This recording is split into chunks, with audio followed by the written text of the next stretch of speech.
దేవతలను ఎలా ఆరాధన చెయ్యాలి? మహాలయ పక్షంలో సమస్త పితృదేవతలందరినీ కూడా ఆరాధించటానికి, పూజించటానికి, శ్రాద్ధాదులు ఆచరించటానికి సరైనటువంటి కాలమని మనకి చాలా పురాణముల ద్వారా, అనేక శాస్త్ర గ్రంథముల ద్వారా తెలుస్తూ ఉన్నాయి.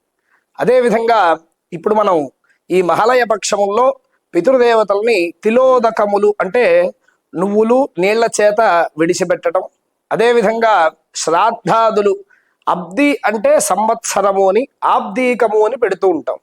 అలాగే ఈ మహాలయ పక్షంలో సమస్త పితృదేవతలు ఆదౌ పిత తథా మాత సాపత్ని జననీ తథా అని సమస్త పితృదేవతలు ఎవరైతే ఉంటారో 7 కులముల్లో ఉన్నటువంటి వాళ్ళు అందరినీ ఉద్దేశించి శ్రాద్ధాదులు, పిండ ప్రదానములు, తిలోదకములు అనేటువంటివి ఆచరించడం ద్వారా వాళ్ళు పరమానందించి వాళ్ళ వంశానికి వృద్ధిని చేసేటువంటి అనుగ్రహాన్ని వాళ్ళు కలగజేస్తారు.